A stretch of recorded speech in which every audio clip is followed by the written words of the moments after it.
ಸೊಸೆ ಸೊಸೆ ಸೊಸೆ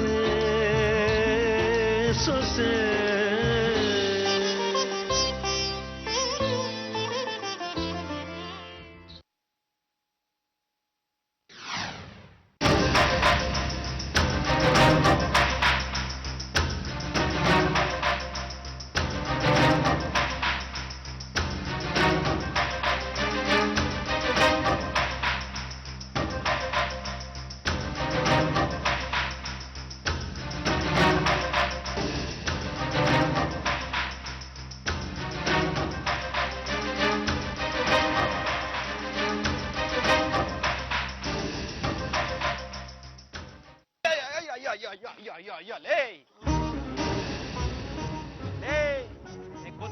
ಅದಕ್ಕೆ ಸುಮ್ನೆ ಬೇರೆಯವ್ರ ಬಗ್ಗೆ ಕಾಮೆಂಟ್ ಮಾಡಿದ್ರೆ ಭಗವಂತ ಇಂಥ ಕಾಂಪ್ಲಿಮೆಂಟ್ ಆಗಾಗ ಕರುಣಿಸ್ತಾ ಇರ್ತಾನೆ.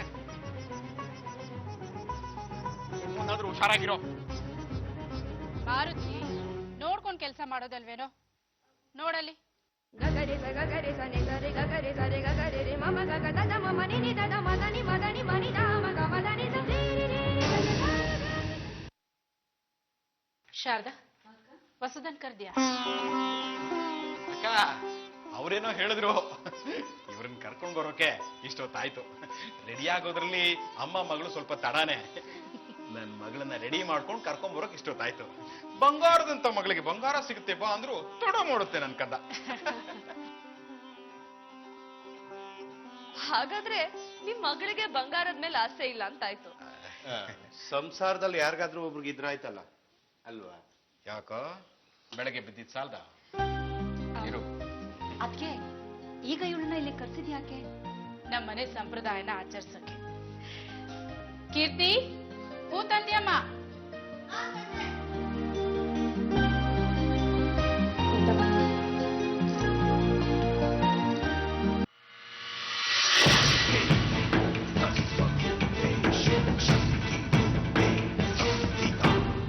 ಆಗಿನ ಕಾಲದಿಂದಲೂ ಈ ಮನೆ ಹೆಣ್ಮಕ್ಳು ಮದ್ವೆಗೆ ಅಂತ ತೊಟ್ಕೊಂಡ್ ಬಂದಿರೋ ಬಂಗಾರ. ಈ ಮನೆಗೆ ಹೊಸದಾಗಿ ಬರೋ ಸೊಸೆಗೆ ಈಗಾಗ್ಲೇ ಬಂದಿರೋ ಸೊಸೆಯಿಂದ ಕೊಡ್ಸೋ ಶಾಸ್ತ್ರ ಇದೆ. ಹೌದೌದು, ಇನ್ನು ಮದುವೆ ಆಗಿ ಬರೋರು ಯಾರು ಇಲ್ವಲ್ಲ, ಹಾಗಾಗಿ ಇದು ನಮ್ಮ ಹತ್ರನೇ ಉಳಿಯುತ್ತೆ. ಗಾಯತ್ರಿ ತಗೋ, ಇದು ನಿನ್ ಕೈಯಾರೇನೆ ಹೊಸದನ್ ಕೊಡು.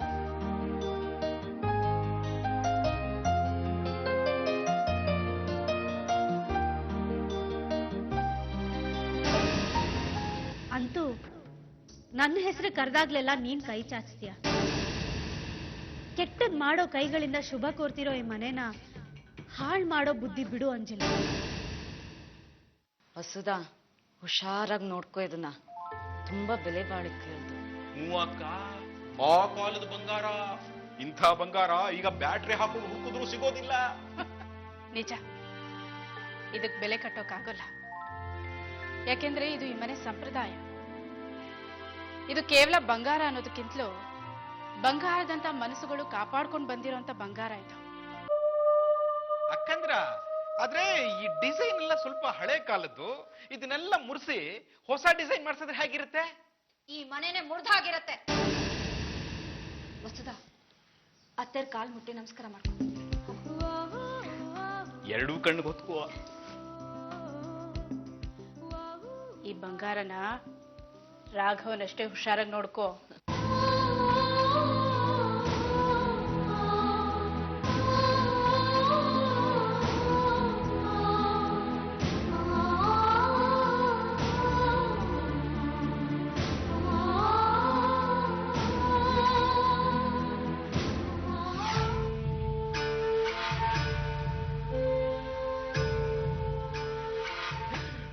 ಮಗಳೇ, ಮೊದಲು ಇದನ್ನೆಲ್ಲ ಹಾಕೊಂಡ್ಬಿಡು. ಈ ಒಡವೆ ಜೊತೆ ನನ್ನ ಮುದ್ದಿನ ಮಗಳು ಮದುವೆ ಹೆಣ್ಣಾಗಿ ಹ್ಯಾಕ್ ಕಾಣಿಸ್ತಾಳೆ ಅನ್ನೋದನ್ನ ನಾನು ಕಣ್ ತುಂಬಾ ನೋಡ್ಬೇಕು. ಅಪ್ಪ, ಇದನ್ನೆಲ್ಲ ಈಗ್ಲೇ ಹಾಕೋಬೇಕಾ? ಇಂಥ ಅವಕಾಶ ಜೀವನದಲ್ಲಿ ಸಿಕ್ಕೋದೇ ಅಪರೂಪ. ಸಿಕ್ಕಾಗ ಚೆನ್ನಾಗಿ ಅನುಭವಿಸ್ಬಿಡ್ಬೇಕು. ಹಾಕೋ ಮಗಳೇ.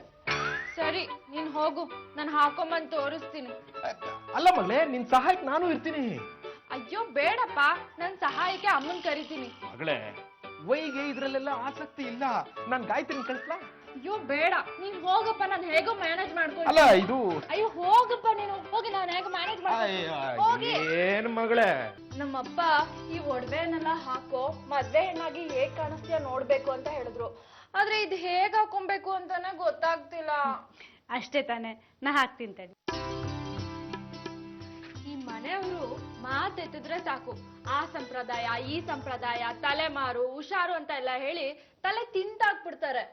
ನೀನೇ ಹೇಳು ಕೀರ್ತಿ ಅಕ್ಕ, ಈ ಒಡವೆನೆಲ್ಲ ಹಾಕೊಂಡ್ರೆ ಗೌರಮ್ಮನ್ ತರ ಕಾಣಿಸ್ತೀನಿ ತಾನೆ? ವಸುದಾ, ಚಂದ ಅನ್ನೋದು ನೋಡೋರ್ ಕಣ್ಣಲ್ಲಿರುತ್ತೆ ಹೊರತು ಹಾಕೊಳ್ಳೋ ಬಟ್ಟೆ ಒಡವೆಗಳಲ್ಲ. ಈಗ ನೀನ್ ಹಾಕೊಳಕ್ ಹೊರಟಿರೋದು ಬರೀ ಬಂಗಾರ ಅಲ್ಲ ವಸುದಾ, ಇದು ದೊಡ್ಡವ್ರ ಆಶೀರ್ವಾದ. ಈ ಪ್ರೀತಿ, ವಾತ್ಸಲ್ಯ, ಹಾರೈಕೆ, ಹರಕೆ ಇದೆಲ್ಲ ಸಿಗೋದಕ್ಕೂ ಎಷ್ಟು ಅದೃಷ್ಟ ಮಾಡಿರ್ಬೇಕು ಗೊತ್ತಾ? ಏನ್ ಅದೃಷ್ಟನೋ ಏನೋ, ನಂಗಂತೂ ಒಂದೊಂದ್ಸಲ ಇದು ನಮ್ ಫ್ರೀಡಮ್ನೆಲ್ಲ ಕಿತ್ಕೊಂಡ್ಬಿಡುತ್ತೆ ಅನ್ಸುತ್ತೆ. ನಾವು ನಾವಾಗ ಬದುಕ್ಬೇಕು, ಆದ್ರೆ ನಾವ್ ನಮ್ ಮನೆಯವ್ರಿಗೋಸ್ಕರ ಬದುಕ್ತೀವಿ ಅನ್ನೋದೇ ಬೇಜಾರಲ್ವಾ? ಹಾಗನ್ಬಾರ್ದು ವಸುದಾ. ಮನೆಯವ್ರು ಏನು ಅನ್ನೋದು ಅವ್ರನ್ನೆಲ್ಲೋ ಕಳ್ಕೊಂಡಿರೋ ನನ್ಗೆ ತುಂಬಾ ಚೆನ್ನಾಗಿ ಅರ್ಥ ಆಗಿದೆ. ನಾವು ನಾವಾಗೋದು ಅಂದ್ರೆ ಏನ್ ಗೊತ್ತಾ? ನಾವು ಮನೆಯವ್ರಾಗೋದು, ಮನೆಯವ್ರಿಗಾಗಿ ಬದುಕೋದು ಅಂತ.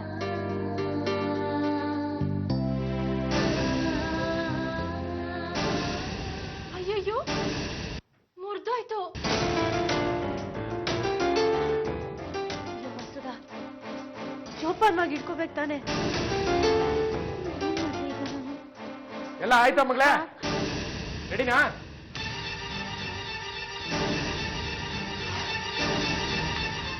ಏನಾಯ್ತು? ಮುರಿದೋಯ್ತು. ಮುರಿದೋಯ್ತಾ? ಯಾರು ಮುರಿದಾಕಿದ್ದು? ಅಪ್ಪ ಅದು ಕ್ಷಮಿಸಿ, ನನ್ ಕೈ ಜಾರ್ ಬಿದ್ದೋಯ್ತು. ಎಷ್ಟು ಧೈರ್ಯ ನಿನ್ಗೆ? ಏ ಕೀರ್ತಿ, ನೀನೇನೇ ಅನ್ಕೊಂಡಿದ್ಯಾ ನೀನು? ನನ್ನ ಮಗಳು ಅವಳ ಪಾಡುಗಳು ಕೂತ್ಕೊಂಡು ಅಲಂಕಾರ ಮಾಡ್ಕೊತಿದ್ದು, ನನ್ನ ಮಗಳಿಗೆ ಹೋಗಿ ಸಹಾಯ ಮಾಡು ಅಂತ ನಾನೇನಾದ್ರೂ ನೀನ್ ಕಳ್ಸಿದ್ನ? ಬಿಟ್ಟಲ್ಲಿ ನೀನ್ ಇರ್ಬೇಕು. ತುಂಬಾ ಬಿದ್ದು ಬೀಳ್ತಾ ಇದ್ಯಾ ನೀನು. ಇದ್ರ ಬೆಲೆ ಏನು ಅಂತ ಗೊತ್ತೇನೆ ನಿನ್ಗೆ? ಈ ಮನೆ ಹಿರಿಯರ ಆಶೀರ್ವಾದ, ಇದನ್ನ ಮತ್ತೆ ಮಾಡ್ಬೇಕಾಗುತ್ತೇನೆ. ಅಲ್ಲದೆ ಕೀರ್ತಿ, ಮನೆಯವರು ನಿನ್ನ ಮನೆಯವಳು ಒಂದು ಮಾತ್ರಕ್ಕೆ ನೀನ್ ಎಲ್ಲಾ ವಿಷಯದಲ್ಲೂ ಹೊಕ್ಕಿದೆ ಅನ್ನೋ ರೀತಿ ಮಾತಾಡ್ತಿದ್ಯಲ್ಲ, ನಿನ್ಗೇನಾದ್ರೂ ತಲೆ ಬುದ್ಧಿ ಇದೆಯೇನೆ? ಏನು ಅಂತ ಉತ್ತರ ಕೊಡ್ಲಿ? ಅಲ್ಲ, ಈಗ ನೀನ್ ಮಾಡಿರೋ ತಪ್ಪನ್ನ ನನ್ನ ತಲೆ ಮೇಲೆ ಹಾಕೊಂಡು ನಾನು ಉತ್ತರ ಕೊಡಕ್ಕಾಗತ್ತಾ? ನನ್ ಕೈಲಾಗಲ್ಲ. ಕೊಡ ಇಲ್ಲಿ. ಏ ಅರೆ ನೀನ್ ಬೇರೆ. ಅಯ್ಯೋ ಅಯ್ಯೋ ಅಯ್ಯೋ, ಎಲ್ಲ ಬನ್ನಿ ಮಾವ, ಎಲ್ಲಿದ್ರ ಬೇಗ ಬನ್ನಿ. ಅನ್ಪೂರ್ಣಕ್ಕ, ಶಾರದಕ್ಕ ಎಲ್ಲ ಬನ್ನಿ. ಎಂತ ಅನಾಹುತ ಆಗಿದೆ ನೋಡಿ. ಯಾಕೆ ಯಾಕೆ ಏನಾಯ್ತು? ಏನಾಯ್ತಾ? ಎಲ್ಲ ಹಾಳಾಯ್ತು. ಮನೆ ಹಾಳು ಮಾಡೋ ಬುದ್ಧಿರೋರ್ನ ನಮ್ಮನೆಯವ್ರಂತ ಒಳಗೆ ಸೇರ್ಸ್ಕೊಂಡಿದ್ದೇ ತಪ್ಪಾಯ್ತು. ಛೇ, ಹಾಗೆ ಯಾಕಂತೀರಾ? ಅಂತವ್ರು ಈ ಮನೆಗ್ ಬರಕ್ ಹೇಗ್ ಸಾಧ್ಯ? ಸಾಧ್ಯ ಇರ್ಲಿಲ್ಲ ಅಕ್ಕ, ಆದ್ರೆ ಮನೆಯವರೆಲ್ಲ ಸೇರಿ ತಾಂಬೂಲ ಕೊಟ್ಟು ಕರ್ಸ್ಕೊಂಡಿದ್ದೀರ. ಅದ್ರ ಫಲನ ಈಗ ನನ್ನ ಮಗಳು ಅನುಭವಿಸ್ಬೇಕಾ? ಎಲ್ಲ ಆರಾಮಾಗಿ ಇದೆಯಲ್ಲ, ಹೀಗಾಗಿರೋ ತೊಂದ್ರೆ ಏನು? ಏಯ್, ನೀನು ಬಾಯಿ ಮುಚ್ಕೊಂಡು ನಿಂತ್ಕೋ. ಮಧ್ಯೆ ಮಾತಾಡ್ಬೇಡ. ಇದು ಮನೆಯವರು ಮಾತಾಡ್ತಾ ಇರೋ ವಿಷಯ. ಅಳಿಯಂದ್ರೆ ಮಾರುತಿ ಕೂಡ ಮನೆಯವನು ಅನ್ನೋದನ್ನ ಮರಿಬೇಡಿ. ಇದೇ ಮಾವ, ಇದೇ ನಿಮ್ಮ ಒಳ್ಳೆ ಗುಣ. ಇದನ್ನ ಎಲ್ಲರೂ ದುರುಪಯೋಗ ಪಡಿಸ್ಕೊಂಡ್ರೆ ಈಗ ಅಂಥದ್ದು ಏನಾಗಿದೆ? ತಲೆ ತಲಾಂತರದಿಂದ ಕಾಪಾಡ್ಕೊಂಡ್ ಬಂದಿದ್ದ ಮನೆ ಮರ್ಯಾದೆ ಮುರಿದು ಹೋಯ್ತು. ಈಗ ನಿಮ್ ಮನೇಲಿ ಮದುವೆ ಆಗೋ ಹೆಣ್ಣಿಗೆ ಹಿರಿಯರ ಒಡವೆಗಳನ್ನ ಕೊಡ್ತಿರೋ ಇಲ್ವೋ? ಹಾ, ಕೊಟ್ಟಾಯ್ತಲ್ಲ. ಕೊಟ್ಟಿಲ್ಲ ಅಂತ ನಾನು ಹೇಳ್ತಿಲ್ಲ ಅಕ್ಕ, ಅದನ್ನ ಪ್ರಾಣಕ್ಕಿಂತಲೂ ಹೆಚ್ಚಾಗಿ ಕಾಪಾಡ್ಕೋಬೇಕು ತಾನೆ. ಯಾಕೆ ಅಂದ್ರೆ ಇದು ನನ್ನ ಮಗಳ ತಲೆಗೆ ಹಳೆ ತಲೆಮಾರಿನವ್ರು ಕೊಡ್ತಿರೋ ಆಶೀರ್ವಾದ. ಇದರಿಂದಲೇ ಭಾಗ್ಯ, ಸೌಭಾಗ್ಯ, ಸೌಖ್ಯ ಎಲ್ಲ. ಅಂಥ ಆಶೀರ್ವಾದನ ಬೇಜವಾಬ್ದಾರಿತನದಿಂದ ನೆಲಕ್ಕೆ ಹಾಕಿ ಮುರಿದು ಹಾಕಿದಳು ನೋಡಿ ಈ ಕೀರ್ತಿ. ನೋಡಿ ನೋಡಿ, ಎಲ್ರು ನೋಡಿ ಹೇಗ್ ಮುರಿದು ಹೋಗಿದೆ.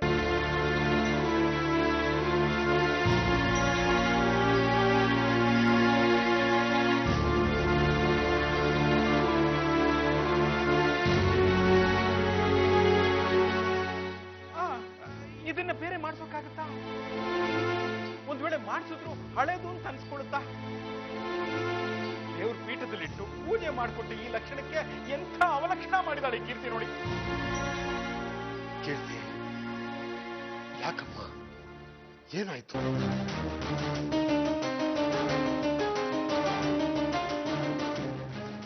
ಕೈ ಜಾರಿ ಬಿದ್ದೋಯ್ತು. ಅಲ್ಲಮ್ಮ ಕೀರ್ತಿ, ಅದನ್ನ ಕೊಟ್ಟಿದ್ದು ಹೊಸದಾಗ್ ತಾನೆ, ಅದನ್ನ ನೀನ್ ಏನಕ್ಕೆ ಮುಟ್ಟಕ್ ಹೋದೆ? ಅದೇ ಪ್ರಶ್ನೆನ ನಾನು ಕೇಳಿದೆ ಅಮ್ಮ. ಇವಳನ್ನ ನಮ್ಮ ಮನೆಯವಳು ಅಂತ ನಾವು ಸ್ವೀಕರಿಸಿದ ಮಾತ್ರಕ್ಕೆ ಸಲಿಗೆ ತಗೊಂಡು ಬಂಗಾರದ ಪೆಟ್ಟಿಗೆ ಮೇಲೆ ಕೈ ಇಡಬಹುದಾ? ಇಲ್ಲ, ನಾನು ಅದನ್ನ ವಸುದಾಗ ತೊಡ್ಸೋಣ ಅಂತ ಹೋದೆ. ತೊಟ್ಕೊ ಅಂತ ನಾನೇ ಅವಳಿಗೆ ಹೇಳೋಗಿದ್ದೆ. ಇಷ್ಟಕ್ಕೂ ಅವಳು ನಿನ್ನ ಹತ್ರ ಬಂದು ತೊಡ್ಸು ಅಂತ ಕೇಳ್ಕೊಂಡಿರ್ಲಿಲ್ವಲ್ಲ. ಆದ್ರೂ ನೀನ್ ತೊಡ್ಸೋಕ್ ಹೋದೆ. ಕಾರಣ ಆಸೆ. ಆಶ್ರಮದಿಂದ ಬಂದಿದ್ರು ಬಂಗಾರದ ಮೇಲಿನ ಮೋಹ ಎಲ್ಲಿಗೆ ಹೋಗುತ್ತೆ? ನೋಡಮ್ಮ ಕೀರ್ತಿ, ಕೆಲವು ವಿಷಯದಲ್ಲಿ ಸದರ ತಗೋಬಾರದು. ಈ ಒಡವೆಗಳನ್ನ ನಾವ್ ಎಷ್ಟು ಜೋಪಾನವಾಗಿರ್ತೀವಿ ಅಂತ ನಿಂಗೆ ಗೊತ್ತಿಲ್ಲ. ಇದನ್ನ ನಾವೇ ಎಲ್ಲ ಫಂಕ್ಷನ್ಸ್ಗೂ ಹಾಕೊಂಡು ಹೋಗಲ್ಲ ಗೊತ್ತಾ? ಯಾವ್ದಾದ್ರು ವಿಶೇಷ ಸಂಪ್ರದಾಯ ಸಂದರ್ಭಗಳಲ್ಲಿ ಮಾತ್ರ ಇದನ್ನ ತೊಟ್ಕೋತೀವಿ. ಮಿಕ್ಕಿದ ಟೈಮಲ್ಲಿ ಇದನ್ನ ಜೋಪಾನವಾಗಿ ಡಬ್ಬಿಲ್ ಹಾಕಿ ದೇವ್ರ ಮನೇಲಿ ಇಡ್ತೀವಿ. ದಿನ ಅದಕ್ಕೆ ಪೂಜೆ ಮಾಡ್ತೀವಿ ಗೊತ್ತಾ? ನಿಮ್ಮ ಆಶ್ರಮದಲ್ಲಿ ಸ್ವಾಮಿಗಳು ಹೇಗೋ ನಮ್ಮ ಸಂಪ್ರದಾಯದಲ್ಲಿ ಈ ಒಡವೆ ಹಾಗೆ. ಹಾಗಿದ್ದು ಇದನ್ನು ಮುರಿದಿದೆಯಲ್ಲ, ಇದು ನಿಮ್ಮ ಸ್ವಾಮಿಗಳ ಕೈಯೋ ಕಾಲೋ ಮುರಿದ ಹಾಗೆ ಲೆಕ್ಕ. ಅಳಿಯಂದ್ರೆ ಸರಿ ಬಿಡಿ ಮಾವ, ನಾನು ಮಾತಾಡೋದಿಲ್ಲ, ನೀವೇ ಮಾತಾಡಿ. ಯಾರ್ಯಾರು ಎಲ್ಲೆಲ್ಲಿ ಇರ್ಬೇಕು ಅನ್ನೋದನ್ನ ನೀವೇ ಅರ್ಥ ಆಗೋ ಹಾಗೆ ಹೇಳಿ. ನೋಡಮ್ಮ ಕೀರ್ತಿ, ಕೆಲವು ವಿಷಯನ ಹೇಳೋಕ್ಕಾಗಲ್ಲ, ಅರ್ಥ ಮಾಡ್ಕೋಬೇಕು. ಅರ್ಥ ಮಾಡ್ಕೊಳ್ಳೋಷ್ಟು ವಿವೇಕ ನಿನಗಿದೆ ಅಂತ ತಿಳ್ಕೊಂಡಿದ್ದೆ. ಇದು ನೋಡ್ಬೇಕು ಅಂತ ಹೇಳಿದಿದ್ರೆ ನಾವೇ ತೋರಿಸ್ತಿದ್ವಿ. ತೊಡ್ಸೋ ನೆಪದಲ್ಲಿ ನೋಡುವ ಆಸೆ ಯಾಕಮ್ಮ? ಇವತ್ತು ನೋಡ್ಬೇಕು ಅನ್ಸುತ್ತೆ, ನಾಳೆ ಮುಟ್ಟಬೇಕು ಅನ್ಸುತ್ತೆ, ನಾಡಿದ್ದು ಅದನ್ನ ತೊಟ್ಟು ಮೆರಿಬೇಕು ಅನ್ಸುತ್ತೆ, ಮುಂದೆ ಈ ಮನೆ ಸೊಸೆ ಆಗ್ಬೇಕು ಮೆರೆಯೋಕೆ ಅಂತ ಅನ್ಸುತ್ತೆ. ಹಾಗೇನಾದ್ರೂ ಆದ್ರೆ ನನ್ನ ಮಗಳ ಗತಿ ಏನು?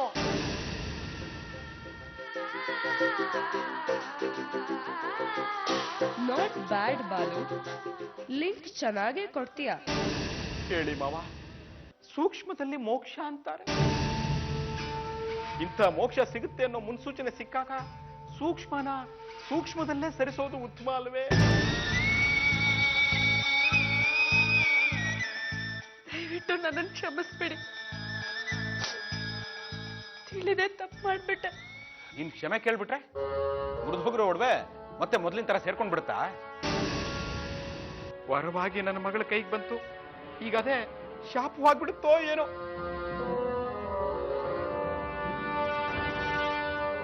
ಮಾವ, ಮಾತಾಡಿದ್ರೆ ಹೋಯ್ತು, ಮುತ್ತು ಒಡೆದ್ರೆ ಹೋಯ್ತು ಅಂತಾರೆ. ಮುತ್ತಿನಂತ ಬಂಗಾರ ಒಡೆದಿದೆ. ಈಗ್ಲೂ ನೀವು ಮೌನವಾಗಿದ್ರೆ ಸದ್ಯಕ್ಕೆ ಈ ಮಾತು ಇಲ್ಲಿ ನಿಲ್ಸೋಣ. ಒಡವೆ ಮುರಿದಿದ್ದರ ಬಗ್ಗೆ ನನಗೂ ಬೇಸರ ಇದೆ. ಆದರೆ ಒಡವೆಗಿಂತ ಒಗ್ಗಟ್ಟು ಮುಖ್ಯ. ಗೋಪುರದೊಳಗೆ ಇರುವ ಪ್ರೀತಿಗೆ ಗೌರಿಯ ಕಟ್ಟುವುದು ಥರವೇನು?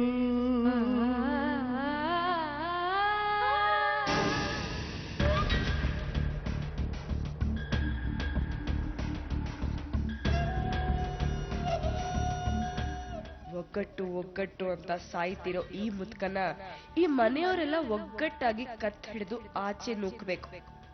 ಆಗ್ಲೇ ಒಗ್ಗಟ್ಟು ಅನ್ನೋದಕ್ಕೆ ಸರಿಯಾಗಿರೋ ಅರ್ಥ ಸಿಗೋದು.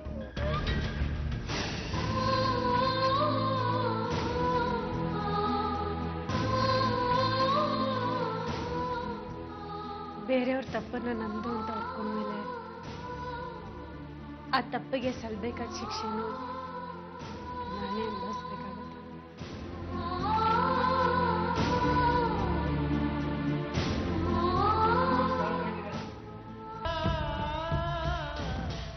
ತಾತ, ಏನಮ್ಮ? ಒಡವೆ ಮುರಿದಾಕಿದ್ದು ಕೀರ್ತಿ ಅಕ್ಕ ಅಲ್ಲ, ನಾನೇ ತಾತ.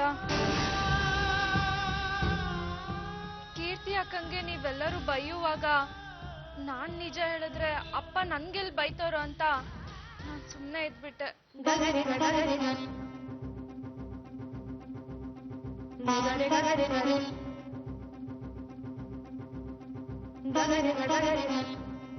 ನೀನು ಒಳ್ಳೆಯೋಳು ಅಂತ ಗೊತ್ತಿತ್ತು, ಆದ್ರೆ ಸುಳ್ಳಿ ಅಂತ ಗೊತ್ತಿರಲಿಲ್ಲ. ಯಾಕಮ್ಮ ಈ ರೀತಿ ಮಾಡ್ದೆ?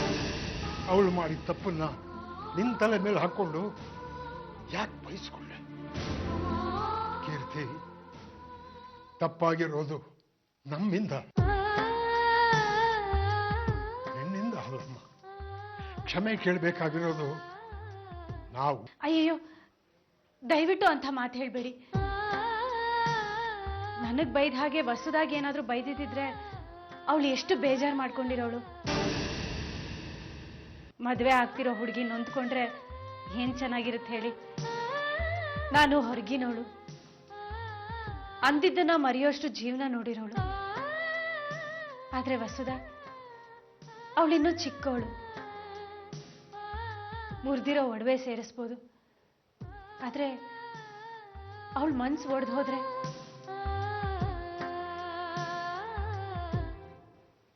ಇಷ್ಟಕ್ಕೂ ಎಲ್ರೂ ನನ್ನನ್ನ ಯಾತಕ್ ಬೈದ್ರು ಹೇಳಿ? ವಸುಧಾ ಮೇಲೆ ಅವ್ರಿಗಷ್ಟು ಪ್ರೀತಿ ಇದೆ. ಮುಂದೆ ಅವಳ ಜೀವನ ಹಾಳಾಗಬಾರ್ದು ಅನ್ನೋ ಭಾವನೆ ಇದೆ. ಧರಿಸೋ ಒಡವೆ ಕೂಡ ಹಿರಿಯರ್ ಕೊಡೋ ಆಶೀರ್ವಾದ ಅನ್ನೋ ದೊಡ್ಡ ಗುಣ ಇದೆ. ನಿಜಕ್ಕೂ ಅವ್ರು ಅಂದಿದ್ದಕ್ಕೆ ನನಗೆ ನೋವಾಗ್ಲಿಲ್ಲ. ಇನ್ನು ಆದ್ರೆ ಹಿಂದೆ ಇರೋ ಭಾವನೆ ದೊಡ್ಡದು ಅನ್ನಿಸ್ತು. ದಯವಿಟ್ಟು ಈ ವಿಷಯನ ಇಲ್ಲಿಗೆ ಬಿಟ್ಬಿಡಿ.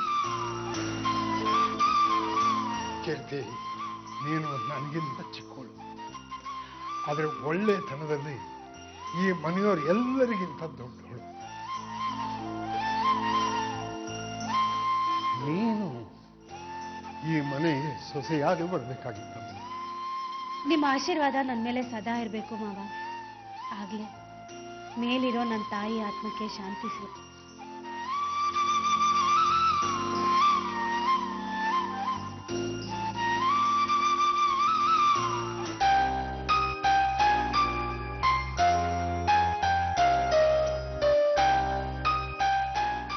ಸತ್ಯಕ್ಕಿರೋ ಬೆಲೆ ಯಾವತ್ತಿದ್ರೂ ಇದ್ದೇ ಇರುತ್ತೆ ಅಲ್ವಾ?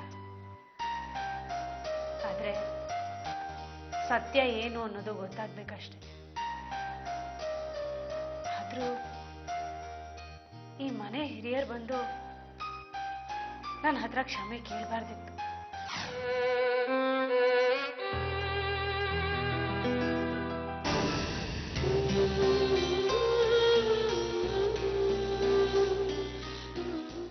ಏನಮ್ಮ ಕೀರ್ತಿ, ಇಂಥ ಕೆಲಸ ಮಾಡೋದು ನೀನು? ಅಲ್ಲ ಕೀರ್ತಿ, ವಸುದ ಮಾಡಿದ ತಪ್ಪನ್ನ ನೀನ್ಯಾಕೆ ನಿನ್ ತಲೆಗೆ ಹಾಕೊಂಡೆ? ಎಲ್ರ ಬಾಯಲ್ಲೂ ಸುಮ್ನೆ ಅನ್ಸ್ಕೊಂಬಿಟ್ಟಲ್ಲಮ್ಮ. ದಯವಿಟ್ಟು ನನ್ನ ಕ್ಷಮಿಸ್ಬಿಡಮ್ಮ. ಈಗ ನೀವು ಕ್ಷಮೆ ಕೇಳೋವಂಥದ್ದು ಏನಾಗಿದೆ? ತಪ್ಪು ನಮ್ದೇನೆ. ಪೂರ್ತಿ ವಿಷಯ ತಿಳ್ಕೊಳ್ದೆ ನಿನ್ನ ತುಂಬಾ ಬೈತು ಬಿಟ್ವಿ. ಅಯ್ಯೋ, ನೀವೇಲ್ ಬೈದ್ರಿ? ಬೈದಿದ್ದೆಲ್ಲ ಈ ಮನೆ ಅಳಿಯಂದ್ರು. ಇರೋದು ಇಲ್ದೇ ಇರೋದನ್ನೆಲ್ಲ ಸೇರ್ಸಂದಿದ್ದು ಅವರೇ. ನಿಜ, ಸುಮ್ನೆ ನಾವು ಕೀರ್ತಿ ಮೇಲೆ ಸೆಟ್ ಮಾಡ್ಕೊಳ್ಳೋ ಹಾಗಾಯ್ತು. ಸಾರಿ ಕೀರ್ತಿ, ನಿಜ ಗೊತ್ತಿಲ್ಲದೆ ನಾನು ಒಂದ್ ಮಾತು ಅಂದ್ಬಿಟ್ಟೆ. ಗೊತ್ತಿದ್ದ ಅಂದ್ಯೋ ಗೊತ್ತಿಲ್ಲದೆ ಅಂದ್ಯೋ ನನ್ಗೆ ಗೊತ್ತಿಲ್ಲ. ಆದ್ರೆ ಒಂದಂತೂ ಸತ್ಯ, ಇಂಥ 1000 ಸಾರಿಗಳು ಕೇಳಿದ್ರು ನೀನ್ ಮಾಡಿರೋ ಪಾಪ ತೊಲಗಲ್ಲ ಅಂಜಲಿ. ಅದಕ್ಕೆ ನೀನು ಅನುಭವಿಸ್ಬೇಕಾಗಿರೋ ಶಿಕ್ಷೆ ನನ್ನ ಕಡೆಯಿಂದ ಅನುಭವಿಸ್ದೆ ಹೋಗಲ್ಲ. ಯಾಕಮ್ಮ ಕೀರ್ತಿ, ನಮ್ಮ ಮೇಲಿನ ಕೋಪ ಇನ್ನೂ ಕರಗ್ಲಿಲ್ವಾ? ಅಯ್ಯಯ್ಯೋ, ನನಗ್ಯಾಕೆ ನಿಮ್ಮ ಮೇಲೆ ಕೋಪ? ಇಷ್ಟಕ್ಕೂ ಒಬ್ರ ಮೇಲೆ ಪ್ರೀತಿ ಇದ್ರೆ ತಾನೆ ಅವ್ರನ್ನ ಬೈಯೋ ಸಲಿಗೆ ತಗೋತಾರೆ. ಅದು ಅಲ್ಲದೆ ನೀವು ಮನೆಯಲ್ಲಿ ಒಬ್ಳು ಅಂತ ಸ್ವೀಕರಿಸಿರೋದ್ರಿಂದ ತಾನೇ ಬೈದ್ರಿ. ಇಲ್ಲದೆ ಇದ್ದಿದ್ರೆ ಏನು ಮಾತಾಡದೆ ಆಶ್ರಮಕ್ಕೆ ಹೊರಡಮ್ಮ ಅಂತಿದ್ವಿ. ಇಷ್ಟಕ್ಕೂ ನಿಮ್ಗಳ ಮಧ್ಯ ನಾನು ಇದೀನಲ್ಲ ಅನ್ನೋದೇ ಒಂದು ಸಂತೋಷ ಆಗಿರುವಾಗ ಈ ಮಾತುಗಳೆಲ್ಲ ಎಲ್ಲಿ ಲೆಕ್ಕಕ್ಕಿರುತ್ತೆ?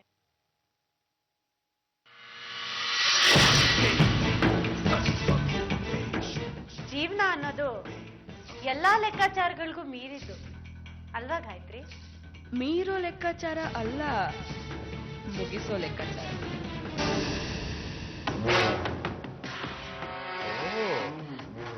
ಅಲ್ಲಿ ಕ್ಲಾಸ್ ತಗೊಂಡಿದ್ದು ಸಾಲದು ಅಂತ ಇಲ್ಲೂ ಕಂಟಿನ್ಯೂ ಮಾಡ್ತಿದ್ದೀರಾ? White, I will also come and join. ಸೊಸೆ ಸೊಸೆ ಸೊಸೆ ಸೊಸೆ